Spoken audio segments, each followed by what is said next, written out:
व्यंकटेश जी, सावली,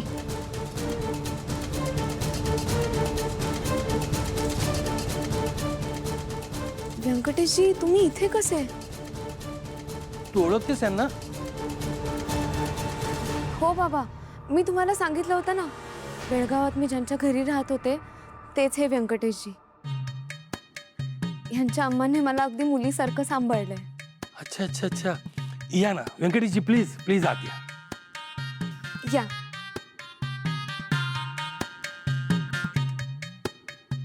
या,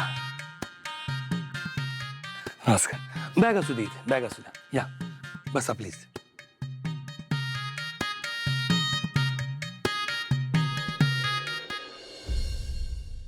व्यंकटेशजी, इतकी वर्ष तुम्ही माझ्या लेकराचा सांभाळ केलात.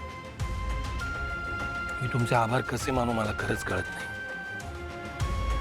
आज केवळ तुमच्यामुळे माझं लेकरू माझ्या जवळ आहे.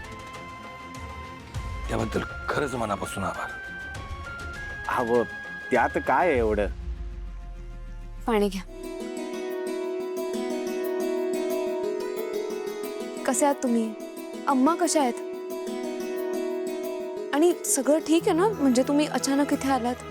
सावली, काहीच ठीक नसतं बघ. त्या रतनने नुसतं नको नको करून सोडलंय. आपल्या दुकानात गुंड पाठवून दुकानाची तोडफोड केली आणि दुकान बंद केलं. त्यानंतर मी नवीन नोकरी शोधली, तिथे पण गुंड पाठवून मला नोकरीवरून काढून टाकलं. मग अम्माच मला म्हणाली की सावलीला जाऊन भेट, तीच काहीतरी मदत करेल.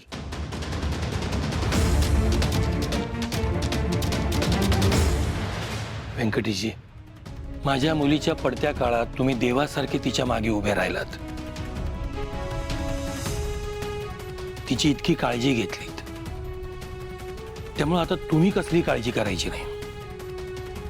मी तुम्हाला शब्द देतो, त्या रतनचं काय आहे ना ते मी बघून घेईन. तुमची आणि तुमच्या कुटुंबाची जबाबदारी माझ्यावर आहे, त्यामुळे कसलीच काळजी करायची नाही. व्यंकटेश जी, बाबांनी ठरवलंय म्हटल्यावर तुम्ही सगळं टेन्शन सोडून द्या आता.